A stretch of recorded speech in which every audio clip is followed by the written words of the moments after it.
Mark?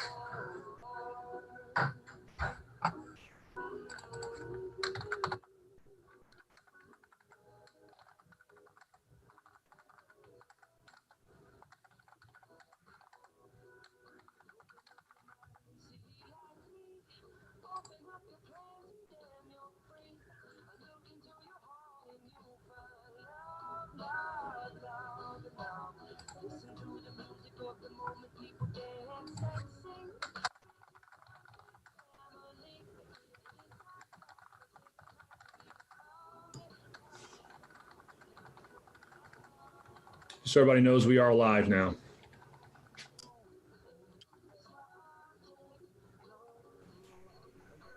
Steve, do you want me to call our meeting to order first? Yeah, go ahead. Let me just grab the script.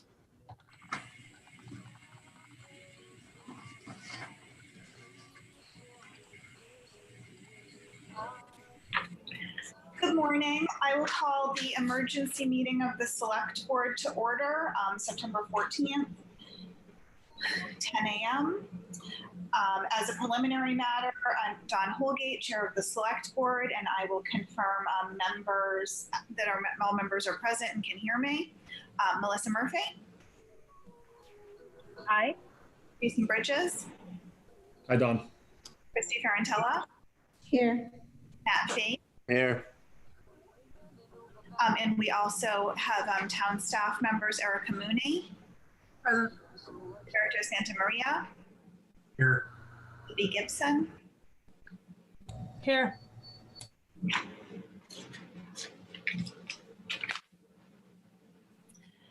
This open meeting of the Select Board is being conducted remotely, consistent with Governor Baker's executive order of March 12, 2020, due to the current state of emergency in the Commonwealth due to that of the COVID-19 virus. In order to mitigate the transmission of the COVID-19 virus, we have been advised and directed by the Commonwealth to suspend public gatherings, and as such, the Governor's order suspends the requirement of the open meeting law to have all meetings in a publicly accessible physical location. Further, all members of public bodies are allowed and encouraged to participate remotely. The order, which you can find posted with agenda materials for this meeting, allows public bodies to meet entirely remotely so long as reasonable public access is afforded so that the public can follow along with the deliberations of the meeting. Ensuring public access does not ensure public participation unless such participation is required by law. This meeting will feature public comment. Am I correct in that? Yes, okay. And will be done through the Zoom webinar. All meeting materials are posted on the town website, both on the Select Board page and the Board of Health page. We will go through the agenda. Please remember to mute your phone or computer when you're not speaking. Please remember to speak clearly to help generate accurate minutes. Please remember to not share your screen unless you want it to be captured by the recording. Please wait for one of the chairs to yield the floor to you. And all votes will be taken by roll call vote today. And I will turn it over to Steve Visco to call the Board of Health meeting to order. Thanks, Dawn. Good morning, everybody. This is the September 14th, 2020 session of the Emergency Board of Health meeting. Just like to remind everybody that this meeting is being recorded by video and audio.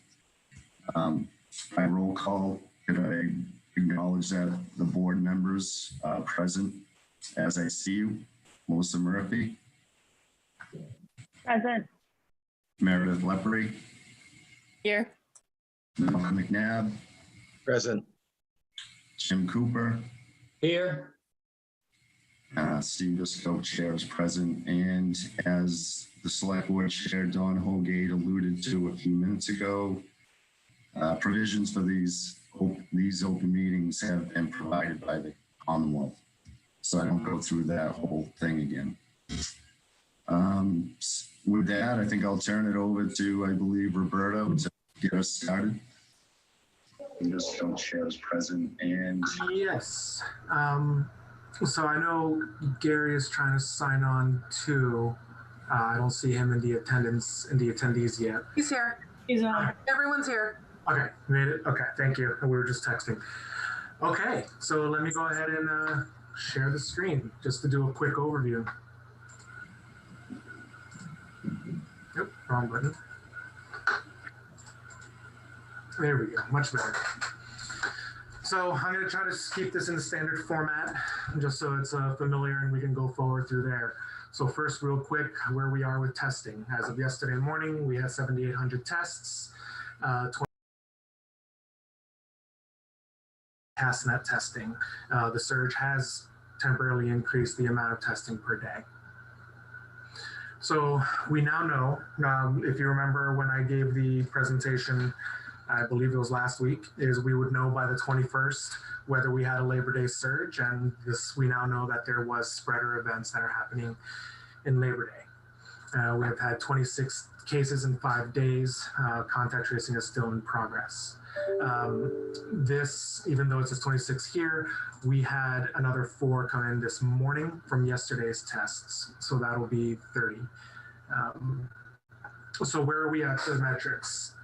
So as far as we stand in metrics, positive testing rate, we're starting to hit that yellow level, and then contact tracing capabilities, we're hitting yellow. We are moving. I put that in yellow mainly because we are now using the state's contact tracing collaborative to cover some of the cases as we go.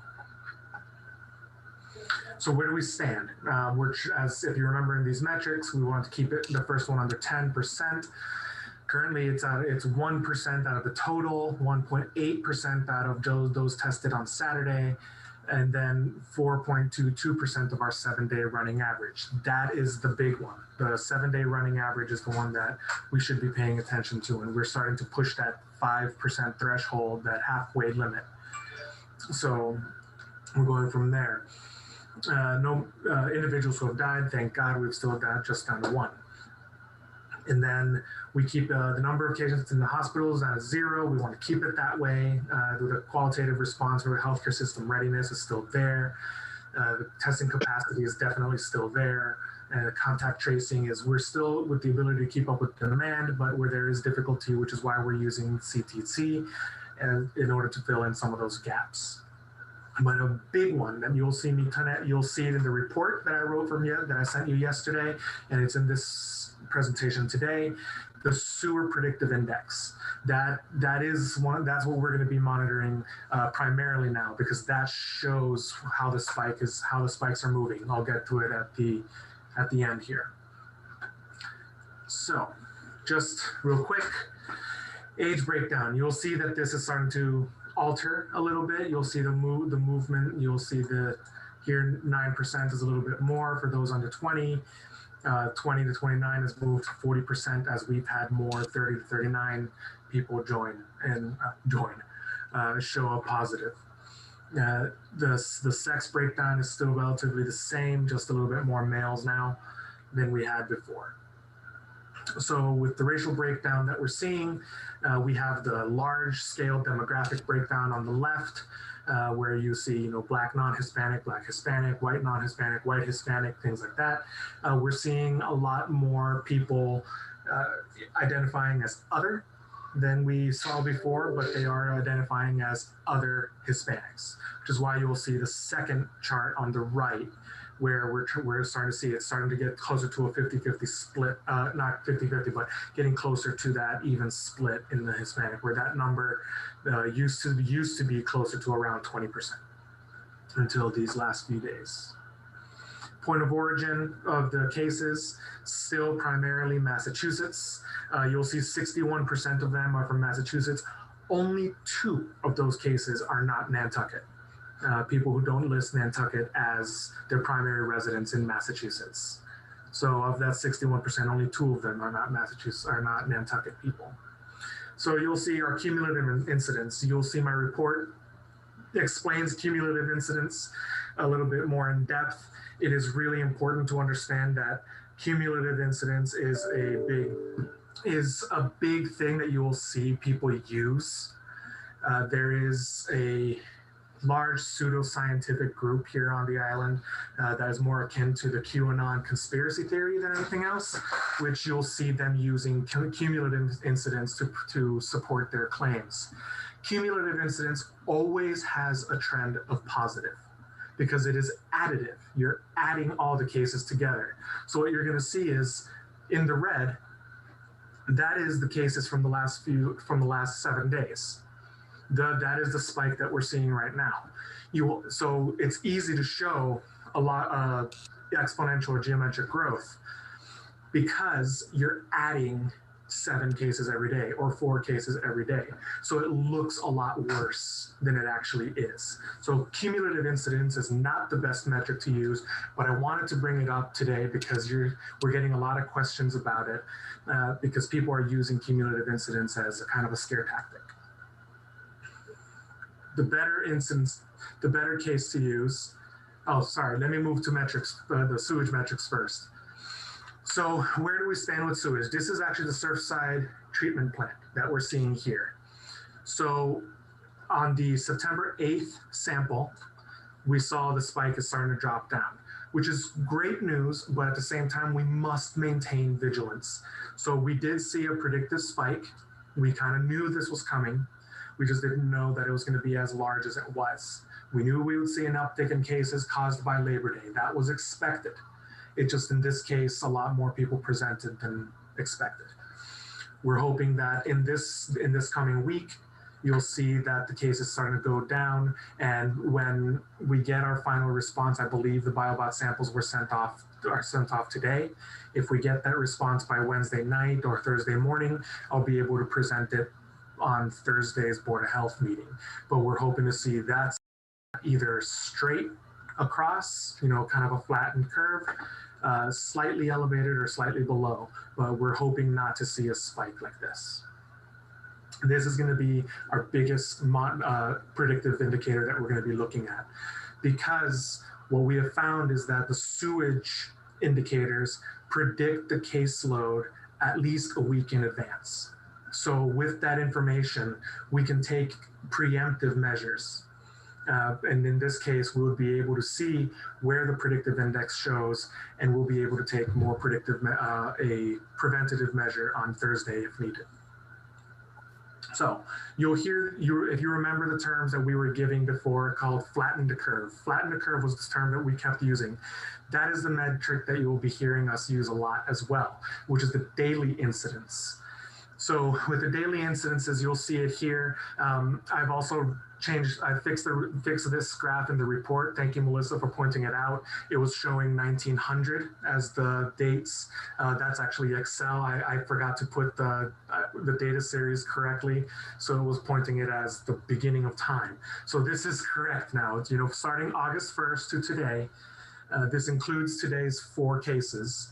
You'll see this is our daily incidence counts with a moving 5-period moving average. So taking the average of the previous 5 cases, 5 times that we've shown cases, you'll see this trend line, which is the dotted line. You see the spike starting on September 8th coming up, and then the trend line of moving average is still showing it down. Why is that important? When we discuss that trend line and you're looking at the moving average, it helps us show what the trends of what we're seeing.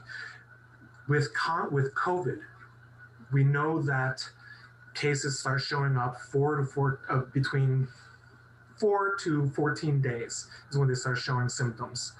Asymptomatic tests, cases start showing up around 4 days, 5 days before they show symptoms. So when you start seeing this caseload show up, which don't forget, we still have a lot of asymptomatic positives, this is the cases that we're seeing. When we look at the curve, when you look at the models in the report that I forwarded last night, you'll see that there's a few that have a spike, and then you'll see it's an overlay. It's the SEIR model. I can pull it up shortly. You'll see that there can be a spike, and then there's a second bump, and then there's a third bump below it. The way that shows you is actually what that's showing you is cases, hospitalizations, and deaths, but it is actually a really nice visual representation of what a flattened curve looks like. So I'll pull it up shortly. So what's important here? Where are our next steps? Well, retail, food, hotels, the movie theater, no cases have been associated with those businesses. So it doesn't make sense to enforce against them at all. And against sounds like a bad word, but it's just the operative term, this lack of a better term. So when we look at enforcement, we want to reach out and educate to the landscaping community, which is the primarily hit community. Second behind that is cleaning, and then construction behind that. And it's mostly because they are working together on a job site, sharing tools and sharing housing. So what we're trying to get information out is outreach and education to them. So I'm going to be tasking our seasonal employee to actually physically go to the homes that we have on Maven to drop off masks and quarantine information, and how to, in all 3 languages that we have been seeing, English, Spanish, and Portuguese, in order to avoid communal spread within the communal housing. That I would say we can keep this week, maybe next week. And then if we don't see any sort of improvement based on this, both the sewer and the daily incidents, those are the 2 primary metrics we'll be using, then we'll start enforcing a little bit more. The written plan is a little bit more in depth when you see it in the report. The enforcement, well, you'll see is if we see people at job sites not paying attention to distancing, not paying attention to masks specifically is the big one, then we'll start issuing fines according to Governor Baker's order number 31, which allows us to fine up to $300 per violation. And what we're also seeing is that if we see multiple cases over any 3 violations within any given 3-day period for the same business owner, whether it's the same landscaper or something, then we'll have to suspend their ability to do the work because they're just not paying attention to COVID restrictions. And if things keep getting worse, then we have to look into a full moratorium for the affected businesses. And unfortunately, that is what we saw in the winter. But we are trying to avoid that as possible. We know a lot more about the virus now. We're getting questions about how come we didn't go straight into lockdown. So the reason we didn't go straight into lockdown, and let me actually close this now so I can speak to you directly. The reason we didn't go into lockdown is actually because we know more about it now. Back in the winter, there were no mask orders. The only idea that we had was that this was strictly a respiratory virus and that it was incredibly contagious. We didn't know about the asymptomatic carriers. We didn't know about the other ways that this virus gets spread. We know more about it now, and we are able to more surgically respond so that we don't have to do a blanket shutdown that we had to see before. We're not looking to move to curbside delivery anytime soon. We're not looking to shut down hotels and movie theaters anytime soon. That is far in the distance if we even are thinking of that. So what we're just trying to do right now is pay attention to where these are going. We're using precision and our information that we have, contacting directly the people who are ill and those who have been exposed, and in the businesses that they're exposed to. And then lastly, the screen that, let me see if I can find it here. Here it is. So the report that I sent last night is also published now, and we'll get that out, and I'll get the link out because I know a lot of people are watching, so we'll get that link out and put this in the packet. So what you do is you go to nantucket-ma.gov, you click on boards on the left, you click on Board of Health, you click on Board of Health agendas and packets, and this will be in the packet along with the PowerPoint I just gave. So in that report, it's a 30-something page report. I give the introduction, a few basic ideas about models, but what I wanted to show was the standard SCIR model. So what you probably saw this back in May, early May, that we had this sort of a situation here. And then, but what this does is actually a really good representation of what a flattened curve looks like. Ignore this portion because this is trying to just show what happens in an unmitigated spike, which is not what is happening right now. There are mitigation measures. This is not an unmitigated spike. We are working to stop things. So if it is unmitigated, you will see what's happening in the yellow. With a minimal mitigation, what you see is pink. And then with more mitigations, you'll see what happens in the blue. A flattened curve is more this dark blue. And the flattened curve is what we're trying to do. It spreads the same amount of cases over a longer period of time. We're going to see more cases. Cases are going to happen. We're never going to be able to stop COVID from coming. We're just trying to slow it down so that we can handle the onslaught, so that we don't get 3 people on the ventilators here and then we end up having to, and we don't get 30 people on ventilators in Boston. We're trying to slow things down so that we can handle the response at a better way.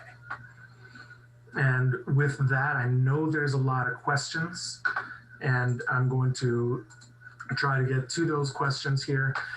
More than anything, what I want to explain is just, we're working on it. Please please pick up the phone if you're getting contacted through our contact tracers. You'll be getting multiple phone calls from 2 separate locations. Those separate locations are the Cottage Hospital here, where you'll get a phone call from Elizabeth, and the second phone call you'll get is from the State Department of Public Health, the Contact Tracing Collaborative, CTC. And they are the ones who are also getting the long-term contact tracing information, long-term scale and long-term responses, and they're working with us so that we can get that information out and we can get that stopped. In the meantime, if you're a landscaper, construction, or cleaning business owner, expect communication from my office. We're going to be sending information out to you. What we're asking is that if you know of any of your staff members are sick, please let them stay home. Do not force them to work. It only makes things worse. We are hearing that anecdotally already. What we're also running into is that we need to find out if you have communal housing. If you do have dormitories, please set up a quarantine information ability for your staff if you do get somebody who is positive, so that they can isolate within that communal housing, and then we'll be in contact more with everything else. Let me see right now if I have any questions that are there. But in the meantime, I will open the questions to the 2 boards. Melissa? Thank you very much, Dawn. I have 4 questions, if that's okay, but I think they're very succinct. Roberto, thank you so much for getting these reports out to us. They were very comprehensive and easy to understand. And I know you were working all weekend and late into the night, so thank you for that. My first question is, can steps 1 and 2, outreach and education and enforcement, happen concurrently rather than waiting? It seems to me that we should be doing both at the same time. Yes, they can definitely be done concurrently, and I've actually asked my seasonal employee to come in this afternoon, so that I can retask and pivot our enforcement process, especially with the conversation we had with the community this morning, is showing that enforcement needs to take place a little bit sooner than expected. Great. And will we be using like the planning and land use inspectors to help us with enforcement again? Planning and land use inspectors, natural resources, all have the ability to enforce. So we're hoping that they can be our eyes and ears as well, and take a collaborative effort here. Thank you. Could we use volunteers to help with outreach, since we are aware that there's language barriers for some of our community members? Is that something that we could ask for and deploy? We can definitely use volunteers. That is always helpful. We've reached out to Nantucket Fuel and Rental Assistance, the Pantry, the Community Foundation. The Immigration Resource Center is also going to be somebody we're going to be reaching out to, because we know that immigration status is actually a part of the resistance to contact tracing. We are not reporting anything to ICE. That is not anything we do. We are strictly here to protect public health. Nothing, we do not ask about immigration status. We do not report immigration status. We do not even report points of origin. We don't report addresses. So the only people who have access to the address is myself in the office, no one actually here, and now my seasonal inspector, who I'm going to be having deliver care packages to, and then the hospital. That is it. HIPAA does not allow us to even provide that report to the federal government for ICE immigration status. Thank you. And those care packages you mentioned are PPE care packages, masks, hand sanitizer, gloves, things like that. What metrics would indicate a move to step 3? Is it an increase in that daily incidence that you mentioned? Can you say that again? I'm sorry. What metrics would we be looking at to move to step 3, where we would go back to restrictions on the trades? Like, what specifically would we be looking for? Yes. So let me share that screen again. Oh, great. Look, it all went blank. Did you know that nothing happened? Just a second. Let me open this again and let me close that. Let me open that sorry that happened. That's okay. I can also ask, it's more of a general question, I think, for us to consider, but your mention of community members who may be continuing to go to work out of fear of losing their job or economic insecurity is really real, and wondering what kinds of conversations are happening in the human services side of all of this. And that would be my last question. Thank you. Yes, we had a conversation about that this morning. I will pass that over to Libby as soon as I'm done discussing this metric. So these Great. two metrics, this metric and the flattened curve metric, the daily incidence with the moving average and the sewage metrics are the two that we're going to be paying attention. The daily incidence is our comparison to this sewer metric. So sewer will say we can predict an extra 20 cases. And then that coming, we batten down, we see how we're going, and then that coming week, we only see 10 cases. That shows us that from what the sewer was able to see and from what we were able to do, that intervention was 50% effective. So, and then we'll do some sort of an after action report so that we can explain it all and go through all the scientific mumbo jumbo that everyone likes to hear. But what we're trying to do is this daily average that you're seeing, that is our big one. So we can compare this to the sewer numbers to see how well we're doing. So those are the two metrics we're going to be seeing to go into step 2 or 3. Thank you. I'm finished. And maybe I know there was a question about this morning's. Oh, yes, human services. Yes. If it's okay with the chair, before I report out on that, Gary has to leave. And so maybe we would, if you're okay with hearing from him before he has to go.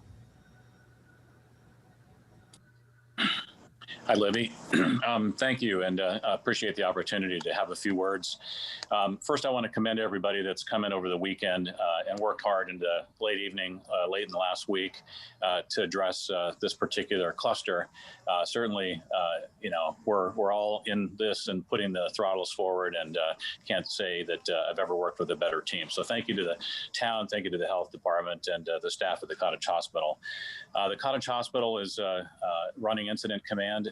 We've reactivated that. We're doing that every day at 5 o'clock so that we can be assured that all of the moving parts get addressed.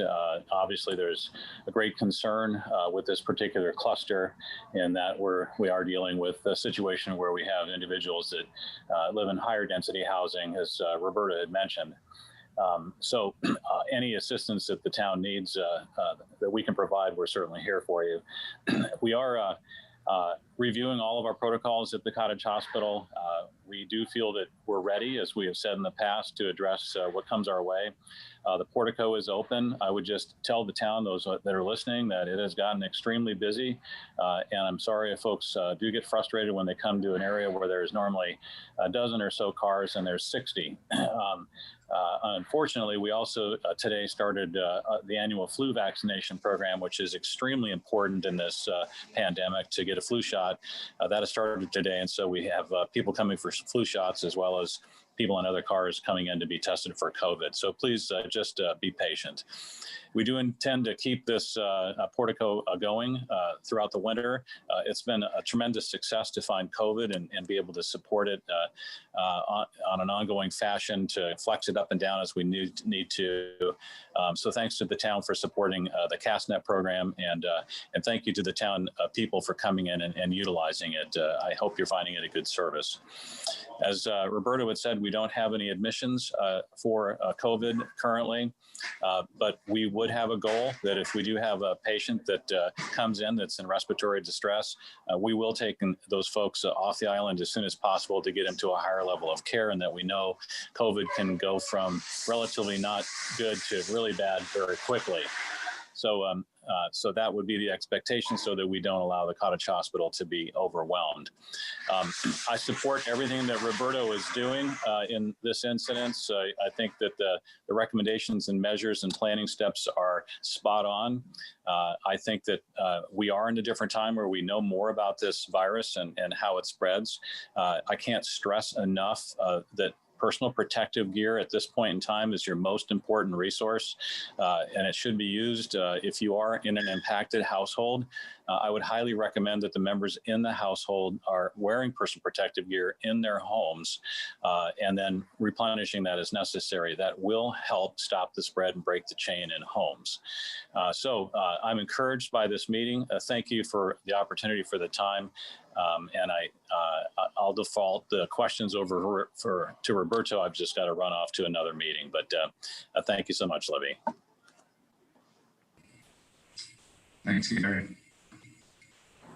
So if it's okay with you all, I just wanted to update you a little bit about a meeting that we had this morning about the vulnerable population and the surge impact on that group or groups. It was a meeting with Gary, Sarah Munson from the Cottage Hospital. She's the social worker there.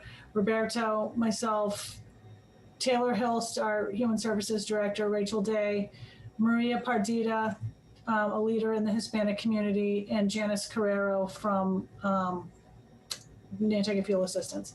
And I know Janice does a lot of other things. So we were talking about the fact that when some of these vulnerable populations are impacted, they get very concerned, because if they don't work, they don't eat or pay their rent or other bills. And that is a serious concern. So basically what is in place now is the infrastructure to provide them with those services, food and the payment of bills temporarily until they can recover or isolate or whatever. And the issue is getting that information to them. So we are working on a communications protocol, campaign, messaging, whatever you want to call it. Maria had some very good ideas this morning about how to get that information out, as did Janice. Some of it already has gone out. There is a concern, though, that employers are not taking this as seriously as perhaps they could be. And there are anecdotal stories from employees who live in housing where people come in and they aren't paying attention to the safety protocols. That's a problem. And that hopefully is where these care packages of PPE will help. And if everybody, but it only helps to the extent that people wear them and utilize them. So people really need to be doing that. So even if you're in a household where there's an infected person, if you are properly wearing the PPE, the risk of transmission is lower. That is what we heard from Gary this morning, and I'm sure Roberto could add on to that. The other issue is the employers. Again, anecdotally, we hear that employers don't, and I'm talking some, I'm certainly not talking everybody, but they don't like to see their employees in line at the testing center. And I don't know, we had a question come in at a public comment. I'm not sure we can move the testing center anywhere else. So, I hope people aren't, studying everybody in that line. They're getting tested for good reason. Let them get tested unquestioned. it's important that that happen. And also employers, you know, the employees concerned that if they don't go to work, sick or not, they're going to be fired or have other complications with their employer. So we are trying to work out messaging ways to reassure people of those things, and as well as some sort of workforce education with the employers. We know that people have pandemic fatigue. We talked about this today. We have talked about the nature of our messaging, the accuracy of our messaging, the way to best get the messaging out, and reinforcing one of the most important things. We cannot overwhelm the hospital. It is critical that not occur. We also, you know, have some personal stories from people, and we were trying to figure out a way to get these out as well. People have died, people's relatives, not on island, but elsewhere, from COVID. It's a real threat. We have people on island who can't see their elderly or other high-risk relatives, friends, long-term acquaintances, whatever, because of COVID. The sooner we can stamp this out, reduce it, the better, and then we can all get back to normal. No one wants to go backwards. And so I don't want to get up on a soapbox about it, but we were trying to figure out ways to convey that as best we can. The cluster does seem to be in certain business environments, not necessarily in the downtown with restaurants or retail establishments. So those, I think, are, you know, people can continue safely visiting those and going to those. But let's hope this does not spread there, because some of the workforce, you know, lives in housing that spans multiple industries. So we all have to be really, really careful. So that was just the nature of our meeting. And I just wanted to mention that we spent a great deal of time on Friday, over the weekend, and today trying to get messaging put together. Some members of the town's Emergency Operations Center are going to be meeting daily this week at 3 o'clock every day. The chairs of Board of Health and Select Board are part of that. And we'll be, you know, just meeting to address issues as they come up. So I just wanted to mention those things. Thank you. And if I can just add one more thing to that, let me go ahead and do a quick sharing of the screen here. So we can, that's Aaron. So these are some of the flyers that we're going to be putting out. These are the CDC flyers that were out there. We have English, Spanish, Portuguese, Russian, Bulgarian, Vietnamese, even in some of the indigenous languages. So we're going to start getting these out to as many of the businesses as possible. We have this, and we have guidance in English and Spanish and Portuguese for all of our extended families, and this will be in the care packages. These are the flyers that will be in the care packages. And we have these in multiple languages from the CDC on how to prevent yourself from getting any sort of illness, even if there is someone in the household. So this is just an example of what we'll be offering. We do have a hand raised from the audience, but I know some other board members have their hands up too. And Carla Zenas had her hand up, but she disappeared. Now Howard Dickler does. Can I go to Howard? Yes, it sounds like a lot of the pressure on the affected community to keep working and things like that comes from the employers. And I did not hear any specific outreach to the employers to make them aware that they're a key part of the solution. That's it. Thank you, Dr. Dickler. We actually have a list of the landscaping community through our fertilizer program, and we're going to be getting information out to the Nantucket Builders Association as well, so that they can get it to all their groups. We do know that there are people who own businesses that aren't member of these trade associations, but a lot of people also share. A lot of businesses share staff which is actually how some of this spread happened. So a lot of the businesses share staff, so we'll be able to get information out through these other business owners. But thank you, Dr. Dickler. That's a great question. Mary? Thank you. I'm just wondering what we can do not to take money from the hospital, but $150 for some people is a lot to do asymptomatic testing. And if you drive up and you don't have symptoms, you're not going to get a test. So is there any way the town can, I mean, is the state providing some free asymptomatic testing? Because I really think that's kind of, we need to start testing everyone as much as we can. We have the town grant. I believe there's about $50,000 left in it. I'll have to check with Chris Glowacki. But I know we reached out to Dylan Fernandez's office and Julian Sears' office to set up some sort of a testing out here. If they do set up a testing, I don't know if it'll be asymptomatic, but it is a question we can definitely do. Asymptomatic is our best active surveillance program we have. If you're a business owner, we do request that you sponsor your staff, because that is the best and easiest way to get your people to get tested asymptomatically as well, because the grant can't cover everyone. Matt? Yeah, we're heading into the red zone for the state, and when you enter there, state on their website at least, it says that they do free testing.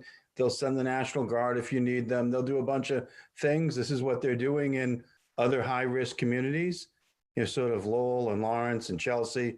We're more similar. What we're talking about is more similar to those communities. So there may be an ability to help us, if we need it.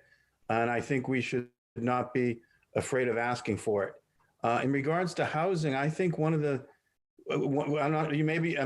it's a question and a comment, is are we discussing, having an area so if someone can't isolate properly in their own home because there's too many people, can we provide that?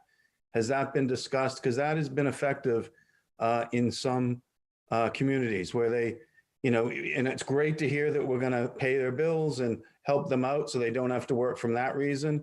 But if they just can't get away from their own family, if someone can't get away from their own family, can we provide that? Do we have housing? And that's, I know we don't need the answer today, but it's something we really should think about, because if that's that would really separate people and help. And we wouldn't be making them do it, but we could be asking them to do it, giving them the option. That's actually, yes, we did have an MOU with one of the local hotels. I believe that it excluded the time that we're in right now. So that's a conversation that we're going to be working on so that we can get that MOU back up and running. But it is absolutely something we worked on, and we had that in place in the winter, and hopefully we can get that in place again soon. Malcolm?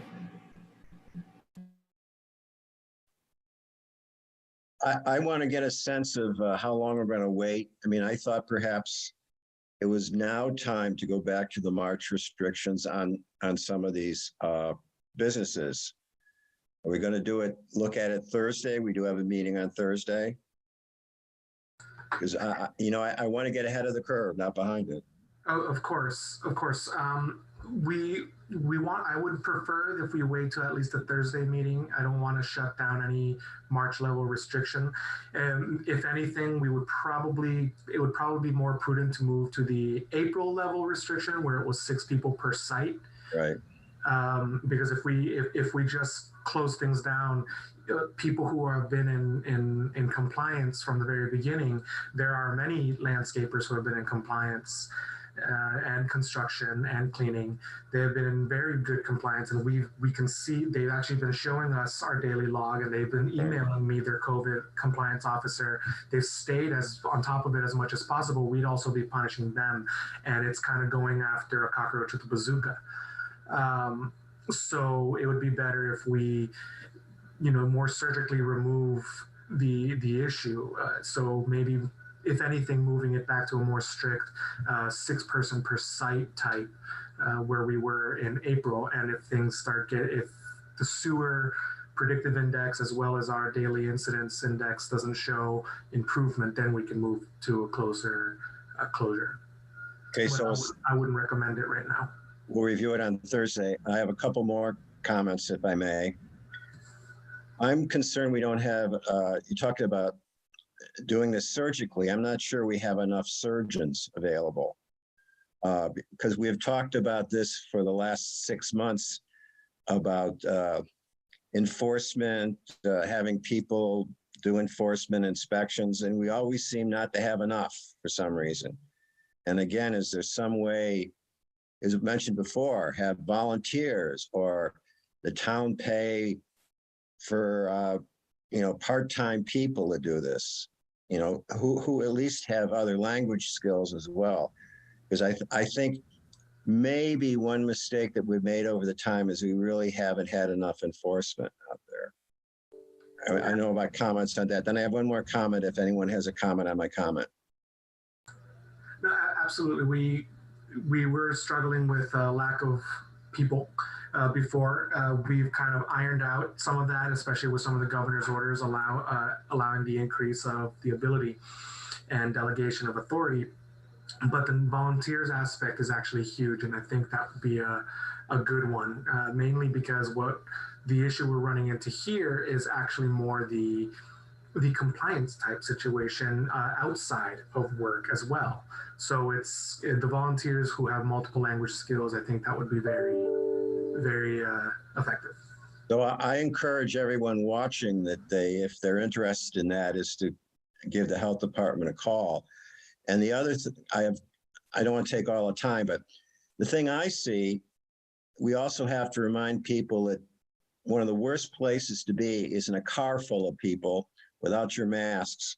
It's a beautiful environment without the ventilation. I've seen construction workers and landscapers going past my house, 4 people in a car without masks. And I think that education has to be out there. And one more thing, I know I talked to you a little about this, about the need to restrict numbers of gatherings. The issue on the number of gatherings is definitely a big one because even though the governor's order allows for 50 people outside, 25 people indoors, what we're running into is with the communal housing situation is that these people, it's groups of 10, and then 2 people from that group of 10 is going into another group of 10, infecting everyone in that group of 10, or at least 3 others in that group of 10, and then that's how it's happening. And we're seeing a lot of workplace exposure, which can be groups of 3. 3 at a time. That's what we're kind of running into. Limiting the gathering, though, I would support it. We've been seeing weddings left and right. It's wedding season on Nantucket, Right. And I would agree. There was a wedding out in Tom Nevers this weekend that I found out that I saw after the fact. So I couldn't get to it, and then because I was actually. So we need to talk about that maybe. Mm-hmm. We have a question from Brooke Moore. She's cut her hand raised for a little while. Hi, I have a couple of questions. There was a party in my neighborhood Labor Day weekend, and it wasn't clear who to call to find out whether it was a problem or to have someone swing by. So I think getting information to the public on if they do see something, where is the correct place to communicate a concern? And the other question I had was, is it legal for an employer to require an employee to get tested? That's all I have. So that one's actually a tough one because of the ADA. So there's 2 things that cross here. We can't release information, private health information, because of HIPAA, and an employer can require that they get tested, yes, but they cannot require the person to divulge that health information because that's protected by the ADA. So, for example, the town can require me to go get a test, but I don't have to tell the town whether if I'm corona positive or negative. and they can't force me to either. But what they can do is force a quarantine or an isolation. So there is ways to do that. So like if you get tested and you refuse to give your status, they can also require you to quarantine for those 14 days, or at least not come into work for those 14 days. And I know I see a Regis office professor with his hand up, so I believe that's a good one. You can correct me if I got anything wrong. Can I please answer one of Brooke's questions? Yes. Who to call? As with any complaint like that, like a party in somebody's neighborhood, you should call the police department and they will determine who needs to be called after that. But you start with the police department. Anybody?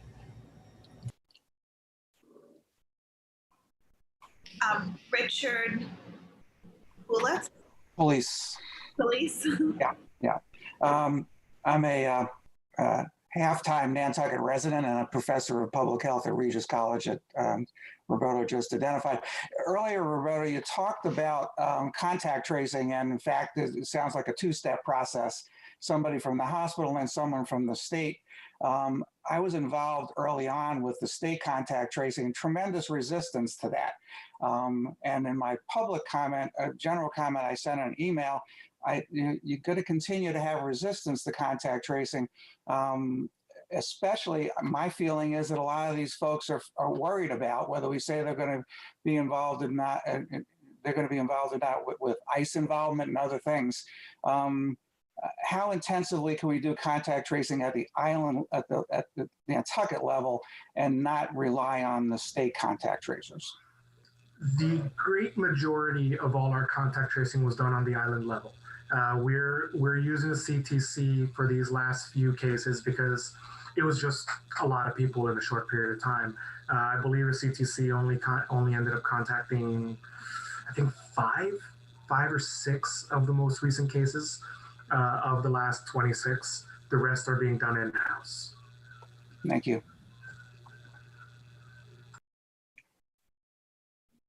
Jason, then Matt. Thank you. Thanks everyone for all the work that you've done the last 4 or 5 days. I just wanted to share my quick thoughts. I agree with something that you said, Melissa, in the beginning of taking the step 1 and step 2, the outreach and education, and then also doing the enforcement now kind of at the same time in parallel. I think that makes sense. A couple kind of comments, questions.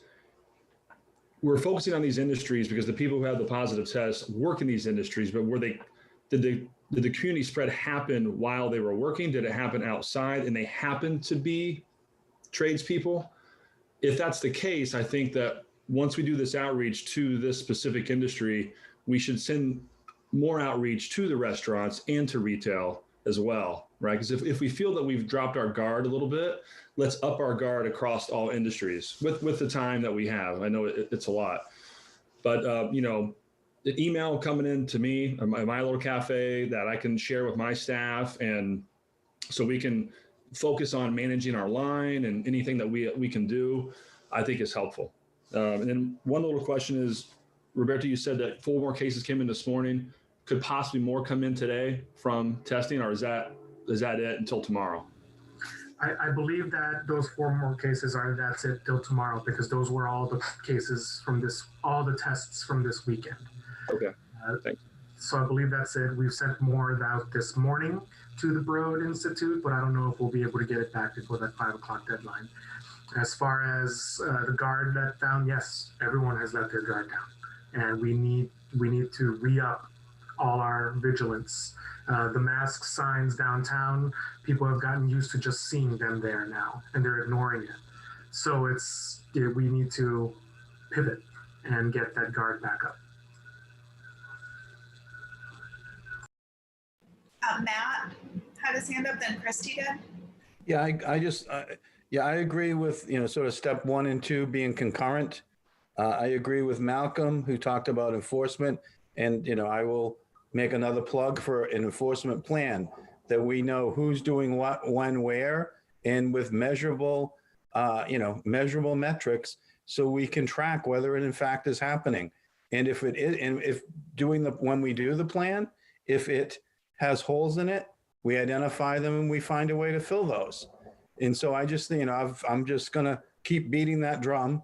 Do the contact tracers know where people, this is to Jason's question. Do they know where people picked it up? Do they know whether they picked it up at work or at a party or somewhere else? Does it get to that level or not really? Can you repeat that question, Matt? Sorry. Yeah, when we're contact tracing, can we get to the level of, this person got it at work or this person got it at a party? Do we know, like, of the percentage we have, do we know where they got it? This is to address Jason's question. Yes. So contact tracing is our single strongest epidemiological tool. So usually we can pinpoint exactly where and when the event happened, the spreading event happened. What we're running into with this is sometimes people don't think that I went over to Mike's house for dinner being a spreading event. So sometimes they just omit that because they think, oh, it's my cousin. So that's family. I don't have to report that. So we have snippets. So of these, I'm going to say 30 now cases because of today, of these 30 cases, we can say that, we know that these 4 contacted it at work. And these 4 work together, but we don't know which one of those 4 is the index case. Who brought it to that workplace. But we are finding out that in this other work crew, these 5 caught it together because one is married to the other who went to a dinner with so-and-so who is the brother of so-and-so. So who caught it in Connecticut. So we were able to track how it got here. We weren't able to track all the connections. We found all the connections in between them, but we can't connect all the groups together, which is why we were able to call it which is why we're calling it community spread, because we couldn't trace all of it. There's breaks in the chain. Yep. Just a quick follow-up. Of these 30 cases now, what % have not complied and helped? Because, it's, as we all know, it's, this is to keep their families, their communities, the entire island safe. And I don't accept that you're not going to help. I mean, I just think that's, sort of not the right thing to be doing, as we all know. Unfortunately, I can't give you that information because it is that individual direct contact. I'm not asking for the name. I'm asking, of the 30, how many have refused to help? I understand what you're asking, and I'm saying I can't give you that information. Then it's hard for, how do we as a Board of Health or as a select board make a policy decision if it's if 20 of the 30 or 25 of the 30 are refusing, we would do something different than if 1 or 2 are refusing. So I just find that's very difficult for me to comprehend. Keep going. Christy? Thank you. I just wanted to give a little bit of my thoughts and a couple of questions. In terms of enforcement, I know that this is something we have talked about a lot over the last couple of months, is how can the police department be involved? And I don't know if we've come to an agreement or how this could move forward, but I don't know if they're able to, drive by work sites or report to the health department or building department, or just kind of help be the eyes on the ground. I think as many people as we can have helping to stop the spread.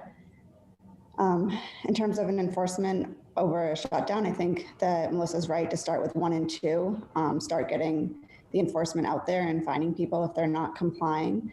I don't think the approach of shutting down the whole industry, as has been mentioned, sometimes you're catching at work, but that might not be the original point of contact. So to kind of put a blanket statement and hurt all the industries when, like Roberto was saying, a lot of them have been complying. I don't think that's the right way to move. And I'm just wondering, Roberto, is there a way to kind of predict what we might see as the number of cases over this week? If we think a lot of it is coming from households with, many people, would we maybe see like another 20 cases this week based on family members? And would we have a separate policy if it's household spread versus community spread? If we're seeing, the relatives and households get infected versus if people are spreading it at restaurants or at work. I think it's a different policy decision for us. Absolutely. If we see spread within the household, you can isolate a household.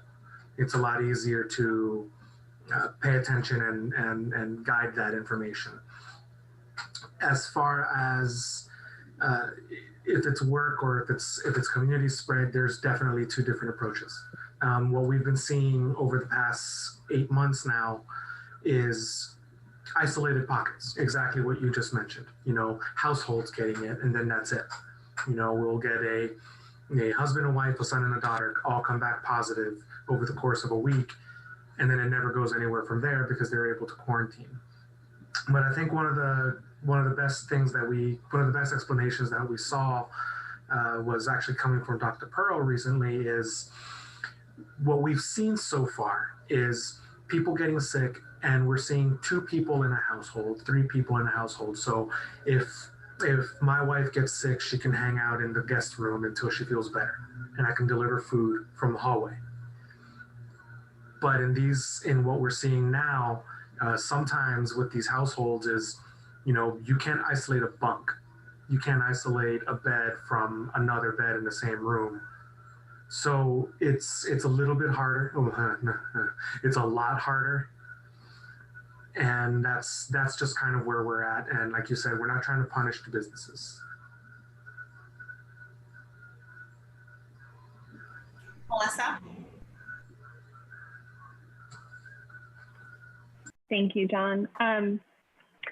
I have a comment, two comments. One, Roberto, in terms of the employer outreach, you might consider sending something to the Association of Real Estate Brokers, who may be able to help pass that information on to house cleaners, and translated flyers, I think, would also be really helpful.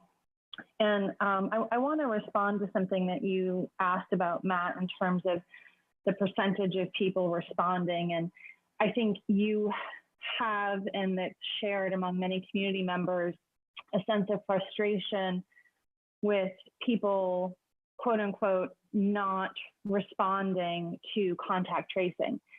And I think this is really a pivotal moment for our community to, first of all, I don't agree that the approach would be different. I think Roberto's approach of outreach and education and enforcement would be the same, whether it was 100% non-compliance or 5% non-compliance. But I think we also have to put ourselves in an empathetic spot to understand that for many of our immigrant families in particular, they come from communities where government can't be trusted, that oftentimes calls can lead to trouble and potentially violence. So we have a lot of fear in our immigrant communities that we have to be respectful and empathetic to.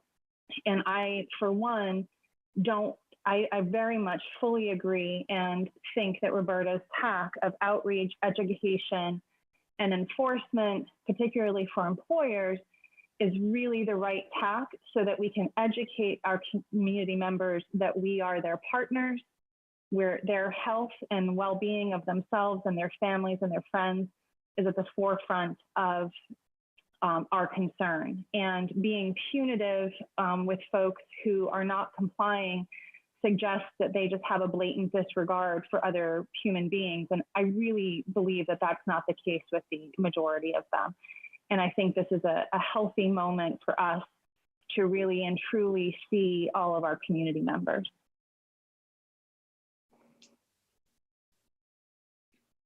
Brooke Moore?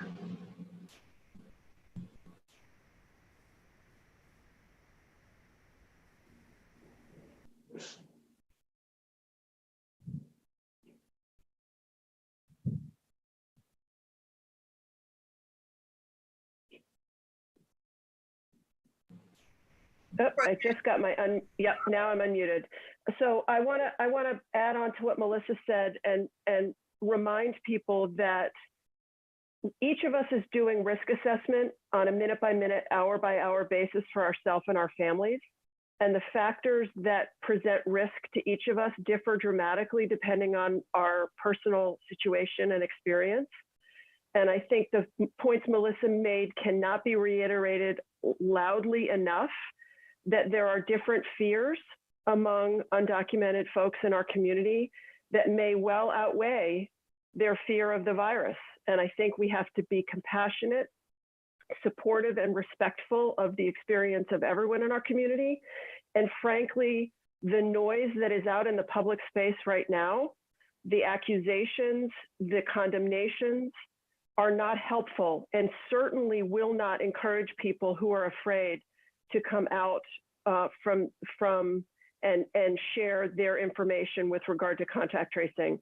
And I plead with our community to find our common humanity and our compassion for one another's experience, because I think that is in all of our self-interest in terms of making people feel comfortable participating in the work that needs to be done to spread the control of the virus. Thanks. Thank you, Brooke. Matt? Yeah, I hope that Melissa, you didn't mean to say what I was talking about is punitive. That was not my intent. My intent was to say that everyone should be honest and deal with contact tracing. I think we should be isolating people and paying them and giving them a place to stay if they can't safely stay in their own home. I just think that the message needs to be that we all have to do this, period. And I think that allowing people not finding whatever we can do to get people to do this is going to lead to a way more sort of devastation in various communities, and possibly in our entire community. And so I just think it's very important that we find a way to get everybody to realize the importance of working with contact tracing and to work with it. And that we find whatever, we use whatever motivation, whatever we can. And empathetic is great, but and I agree, but we need to make sure everyone knows that's really the only tool. And if we're only getting 10 out of 20, 30 people working with us, then we're in big trouble. And so I just think people have to realize that this is, what Roberto's talking about, that's the most important tool we can have. And if we allow people not to answer and if that's viewed as okay, then we are going to be in big trouble. We have a public comment. Joanna Fajardo? Is that how you pronounce? I'm not sure if I'm pronouncing your last name correctly. Yes, that's right. I just wanted to comment that we as a community do need to have an empathetic year. I couldn't agree more with Melissa. And one of the reasons that we need to make sure that this information is readily accessible is because even this meeting itself is not accessible in any other language other than English right now.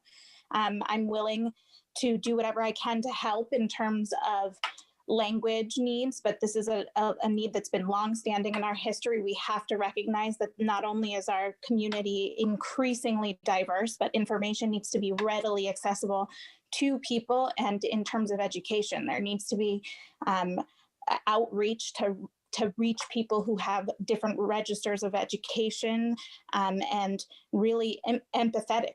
I can't agree more that people are not willing to be helpful in the community. There's just legitimate fear and limited access and many barriers for people. So as a community, part of our responsibility is to make sure that that information is readily accessible. And it should be a main focus right now. Thank you. Richard Coolies? Just I guess a couple of comments. One, I heard some discussion about was sort of isolating different industries or work types. The landscapers and other contractors are some seemingly where the issue is now, but food service is not. I think it's a bit short-sighted to be viewing this as that discrete, and that in fact, I'm hoping that there's a plan to move forward relatively quickly to emphasize things in the, let's say, in the food and hospitality side. And the second, the gentleman made a comment just a couple of minutes ago about getting alternative places to live. Overcrowding on Nantucket, and I've been on Nantucket, on and off Nantucket for the last 25 years. This may be the chickens coming home to roost here. Where overcrowding is the problem. Like if we had a tuberculosis outbreak, we'd be isolating people. We have the same kind of thing happening here with COVID. So you need a strategy to reduce the overcrowding. The immediate strategy might be hotel space, but I'm hoping there's also a longer term strategy that says, 20 people living in a house is not acceptable for lots of reasons, including disease spreads like COVID. So, and again, I'm sort of the outsider looking in a way, happy to help in any way I can, and encourage if Roberta would like to reach out to me along the way. But there are so many things happening so quickly that, and you guys have been doing a great job from what I can see. But this spike is a message that some of these things need to be addressed now. Thank you.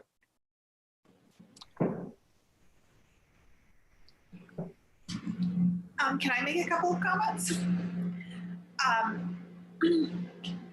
I am concerned at this point of singling out any specific industries in terms of a blanket shutdown.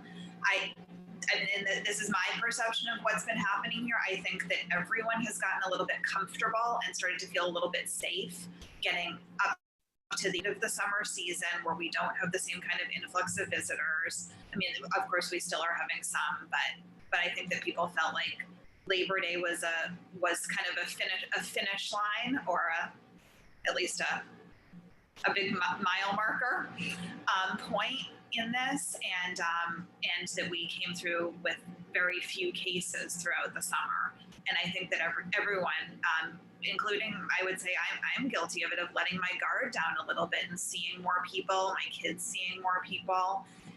And I think that we've all got to wake up and dial back to the original principles here of keeping your masks on when you're around non-family members, and not having or attending any kind of gatherings, keeping your distance if you're even if you're outside with seeing people at the beach or in other public venues,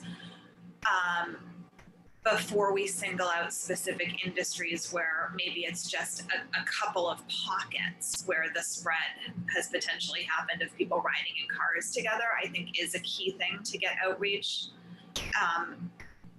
out there about, because I've seen a lot more people riding around together without masks on and feeling comfortable with each other, thinking we've all been on the island all summer and we haven't gotten this and haven't been exposed. And now that has very clearly changed. And we do have to move quickly with the education. We do have to have it out in all languages. And we do have to have some enforcement measures, but I'd just be much more comfortable doing it across the board, across the entire community, rather than singling out any industries at this stage, unless we really see that it's getting fully spread within multiple workplaces. Those are my thoughts. Melissa? Thanks, Dawn. Through you, I would just like to say, Matt, I do understand what you're saying. And I also thought it was important for us to redirect the conversation to get some of our community members to understand the importance of compliance with contact tracing. I think we're going to have a lot of good conversations and empathetic outreach, and not punitive. And so I just wanted to make that clear distinction between the two approaches for contact tracing compliance. But I do understand what you're saying. And I do want to thank you also for making a suggestion. I had written this down about where do people go if they're living in a household where they can't quarantine and they've been exposed or sick. And to my other point, Roberto, that may be a wonderful spot to reach out to NARAB.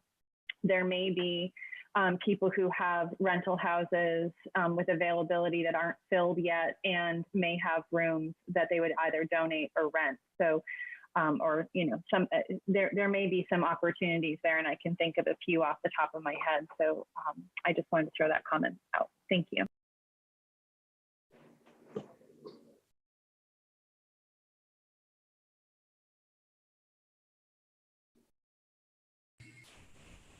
Anybody else? I lost my screen for a second. There's a couple of hands up, Steve. Yeah, go ahead. Yeah. Linda Williams. There's a lot of us that work with an immigration group, let's be honest. And so we're all dancing around. I've already spoken to my foster kids who are all landscapers. And there's an immigration group, Linda Simmons at the Unitarian Church has a huge database of able to reach out to people and people that work with us that can reach out to people to get out to the communities that were mentioned earlier that are not getting this information. We also work through the other churches, St. Mary's in particular. So if you print out a flyer in the various languages, Portuguese and Spanish being predominantly the languages that are spoken by the construction crews that are not Native Americans, Native-born Americans, there are ways of reaching a lot of these groups. And I know Roberto's involved with some of these groups as well. And I think that's the way to get the word out that, look, we're going to get shut down again. And they need to be told that. They need to shut down again if this gets out of control any further. And these are the things we want to see people do. Wear the mask. I've already put that out to my group. Wear the mask when you're in vehicles with other people. Social distance as much as possible at work. Sanitize your tools, et cetera, et cetera, et cetera. But there are ways of getting this out to the population that is not on Zoom, that doesn't pay any attention to put a bigger effort out here. But there are groups that already have inroads into the. So that's my 2 cents. Thank you, Linda. Mary Mack.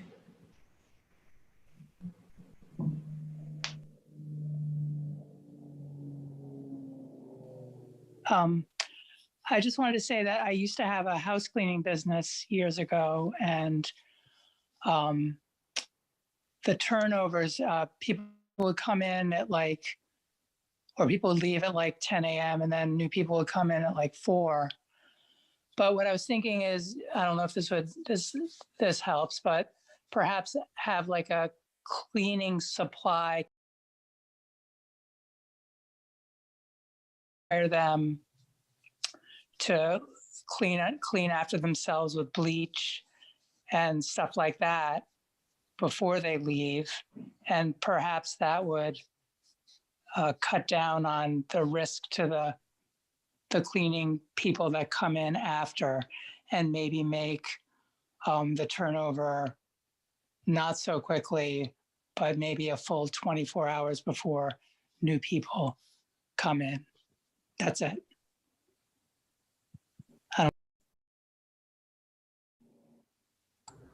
Sorry, hopefully I didn't cut her off.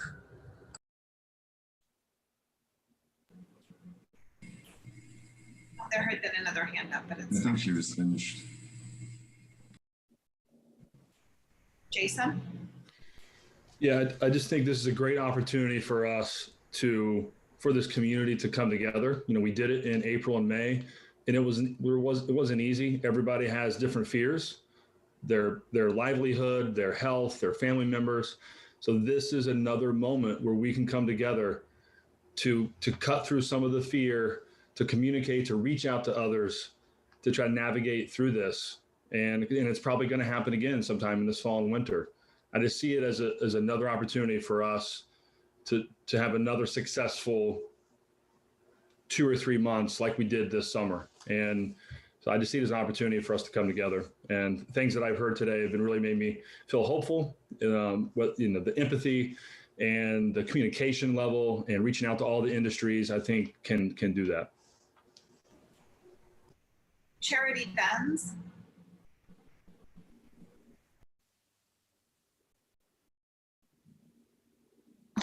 Hello. Hello, hello. We can hear you. Okay. I wanted to follow up on something that Linda was saying. And in terms of getting the churches involved, possibly, and particularly in terms of possibly enlisting them to help with the tracing that needs to be done. They may be trusted more than anybody else. And I think that there is a high participation of our immigrant community in religious activity. The second thing is it is not going to be lost on house cleaners, landscapers, any of the people who have helped us all, as long as we've been here. If they don't help in the tracing, and then all of a sudden people just don't employ them anymore, that will not be very helpful. So however the problem is approached, and I think Matt is right, I mean, we have to have some kind of information about not only, we can't, it's very difficult to make a plan to help if you don't know what the facts are. So that's all I have to say, but I would encourage trying to get some of the people who are in congregations that can help with the tracing, because they may be trusted more than others. Thank you.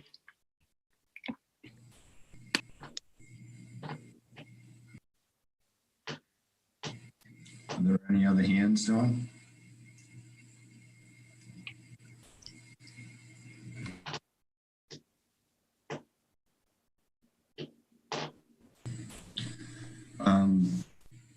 I just like to say thanks to everybody. A lot of good comments, and I'd also like to reiterate that I don't know any other community that's more empathetic or giving than Nantucket. So I just want to throw that out there, and I'm going to stand behind our health director. I think's got a good handle on everything, and we gotta be a little bit more diligent with these protocols, and follow these next few days, see how the metrics pan out, and I think we'll go from there. Maybe we'll see how it is on our meeting on Thursday. Thanks.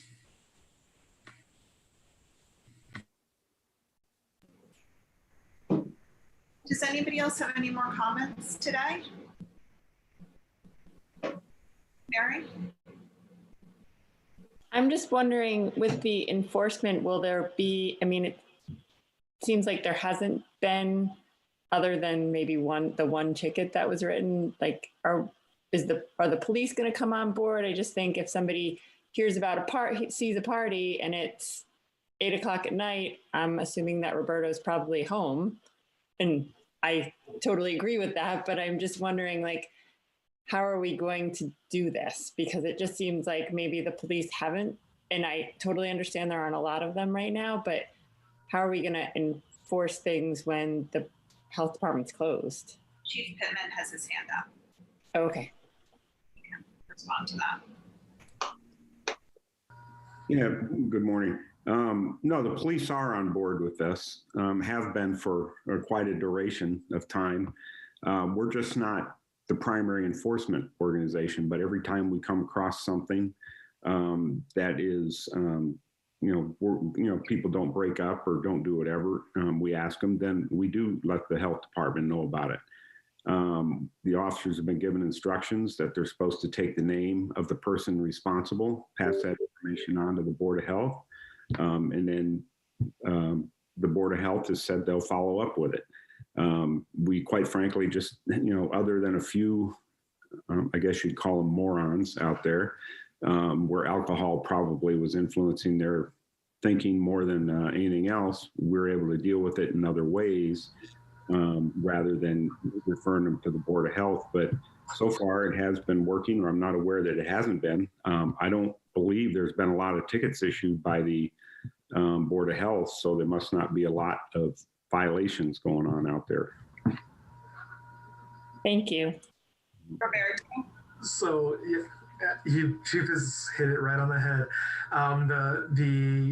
we have been getting the case numbers and the case reports in the email, and we've been following up as we get them. And then, not much to my wife's dismay, I have been out at 8 o'clock at night on a Saturday, checking on, reports of weddings and parties on the beaches and things like that. Unfortunately, this last weekend, I was writing this report and I missed the report of the wedding at Tom Nevers. And yes, well, from what I'm seeing, that was definitely ticket worthy. And we'll be following up with the businesses that catered on that one, and because we've already reached out to all our catering businesses saying that their business is subject to suspension if they willfully and knowingly cater in a gathering over 50 people, which Saturday clearly was. So we'll be following up with them.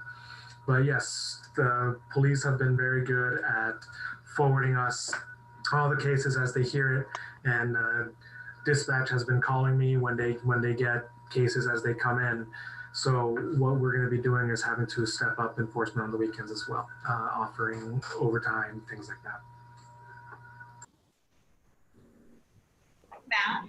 Yeah, just for Mary, the police log the last 3 days have shown, at least 2, maybe 3 COVID incidences. We get a log every morning, and that last 3 days they have dealt with it. So I will agree with the chief. I think we could do better, but we are doing it. And the other thing, again, Roberto shouldn't have to be up at 8 at night doing it. If we write a plan and we know what we're doing and who's doing it and how they're doing it, and we fill those holes, then he doesn't have to be. And so I'm just going to reiterate one more time that we've missed. That has been a missing piece in my mind this whole time. And so I just have to plug for that one more time, because that's like when I write a business plan, I write how many people are in the bakery, when they're there, who's in the sandwich shop. I hire for that. You have to do that. I schedule people when we need them at the busiest times. So we have to have that sort of mindset to deal with this. I think, to expect the department to step up and do all that is unrealistic. So let's find a way that's realistic. Gary? So to that note, something like when somebody has to get a permit to put a tent up, right? Because I saw the big tent out in Tom Nevers, and can 10 permits not, I live near where a big tent is up, and there are church services going on that I don't know if there's more than 50 people or not. Can we know, I guess, can the health department know when there are tent permits? Because we know there's going to be maybe more than 50 people. I'm just wondering.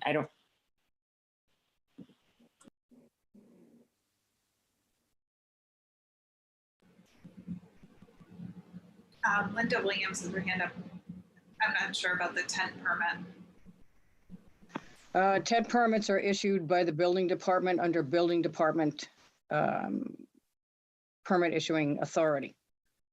They don't ask how many people are in them. They issue them. There haven't been a whole lot of tent permits issued except related to restaurants lately. Just to clarify that one in Tom Nevers, I know about the one in Tom Nevers. They brought their own transportation bus over here. They shuttled people in and out. At no time, from my understanding, were there any more than 50 people in that tent at any given time. They shuttled them in to toast the bride. They shuttled them back out, and then they shuttled the next group in. So there were not 100 people in that tent at one time. That's my understanding, because I know the house that the groom's family rented. And they were all under strict instructions as to what to do, which is why the woman went ahead and did the tent outside, and why she brought over her own transportation to take people back and forth. So I get the details before we go crawling all over the guys that service that particular wedding. I was also at another wedding this weekend where there were only 30 people at the outside wedding, and they were outside in a tent. And they all wore masks the entire time, except for the bride and groom, who had to kiss. But so before we go jumping all over weddings, we need to ascertain how many people are involved and how they're coping with it. Because right now we're turning down a wedding at this house because she refuses to follow the rules. So there are people that are being very responsible when it comes to weddings. So the wedding at Tom Nevers already posted their pictures and their video, and it's right there. I counted. Yep. There's But 75 they were people. told, and they knew what they were supposed to do over at that house on Tom Nevers Road. It wasn't our house, but Tom Nevers Road, and that's what the agreement was when they rented that place. So if they abrogated the agreement, it wasn't any of the service industries, the flowers and the caterers that were involved with that at all, because that's what they were all told was going to happen.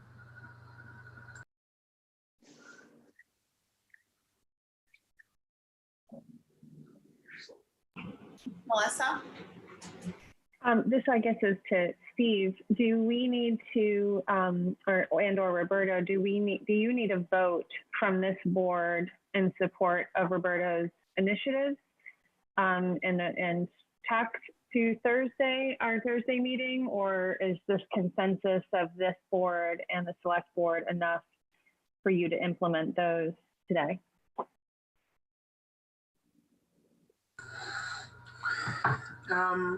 Well, there's the 3-step plan that's in the report right now. We can do step 1 and 2 concurrently. The only thing that I would be looking for, I would like some sort of endorsement of the plan. We can look into, the board can definitely choose now or later to limit anything. I wouldn't suggest or support shutting anything down. But we can also add it to the agenda on Thursday. In that case, I'm sorry, Malcolm. I was going to move to accept Roberto's recommendations, pending a review on our meeting on Thursday. I'd second that. Okay, by roll call vote, all in favor? Malcolm McNabb?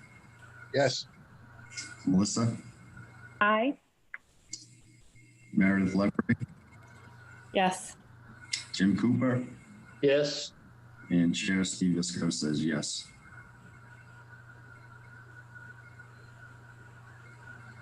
Thank you. Does anybody else have any more comments or anything else to say? Linda Williams has her hand up again. Linda, are you meaning your hand up again?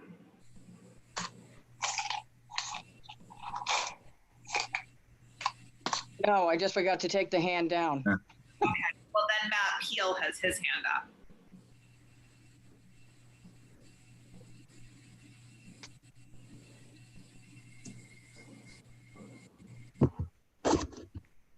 Yeah, hi.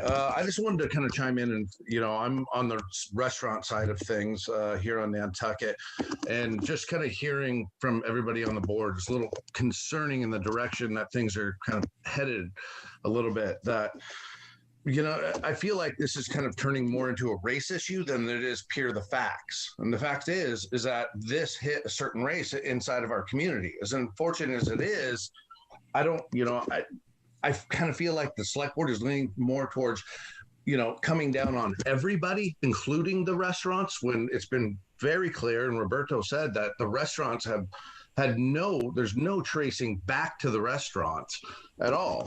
But I just don't want to see the select board come down on the entire community and every industry on the island just to prove that our all-white select board is not racist. I mean, that's kind of what I'm hearing a little bit. And it's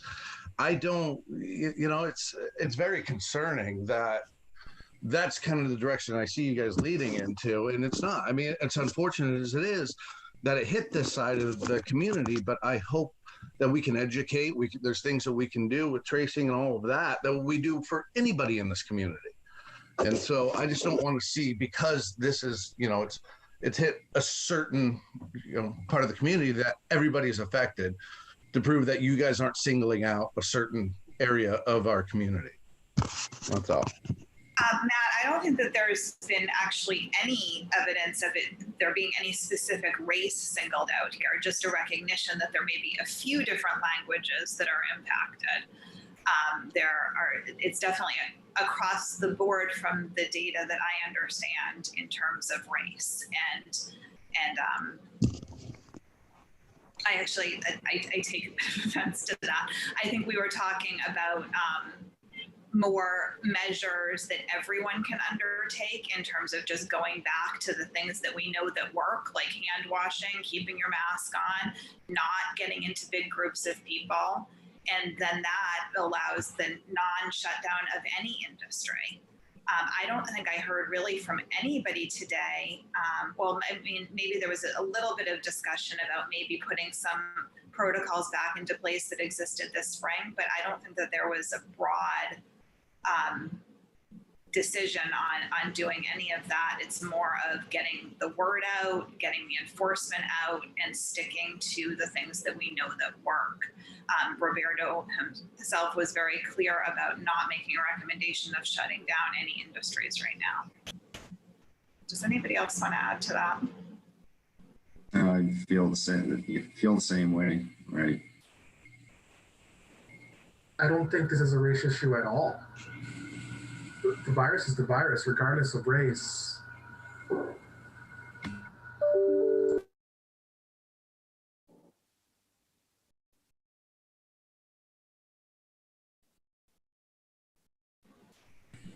Matt, did you have a follow-up? Me? This Matt or the other Matt? No, Matt Peel's hand is up again. Yeah.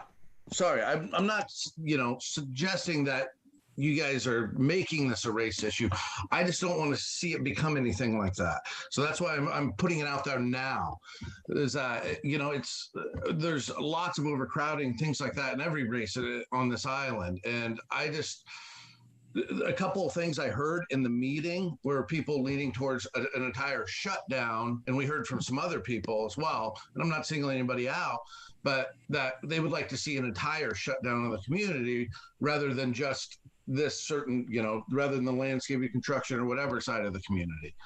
And so that's one thing I just, I'm worried about. And I'm not saying necessarily race, but I'm also saying industry as well.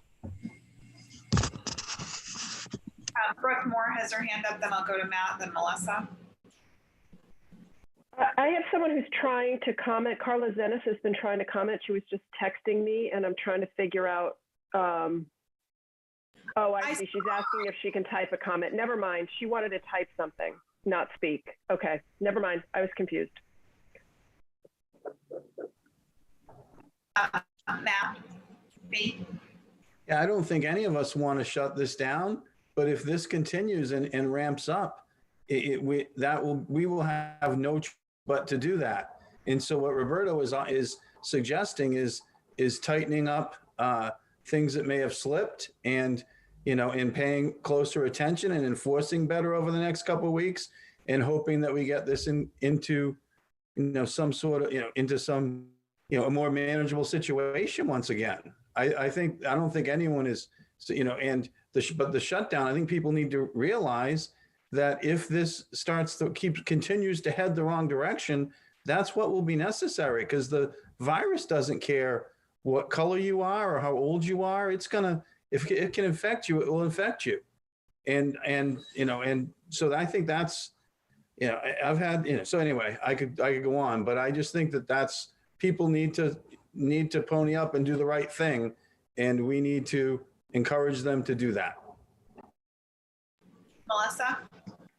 Thank you. And I'll just add, I think that while this virus at the moment may be targeting, maybe being currently spread within some industries, it is certainly a wake-up call for all community members in every industry to remind ourselves, our employees, our employers, that we have to keep it tight.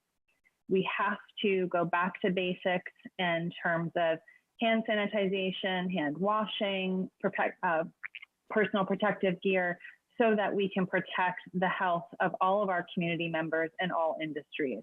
So I heard that very clearly, and I fully support that initiative that all of Nantucket needs this reminder right now to take the disease very seriously.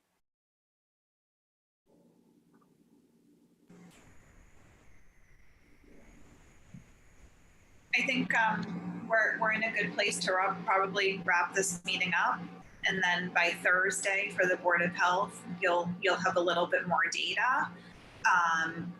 And I hope that we can just all as a community make a commitment to going back to protocols so that no industry gets shut down and so that our kids can go back to school at least part-time. And I think that that's really important to everybody. I think this is a huge wake-up call that comes at a time at the beginning of the fall and the beginning of potential cold and regular cold and flu seasons coming into play. Also, do keep in mind that there is a drive-through flu clinic at the hospital today if people want to go get those shots.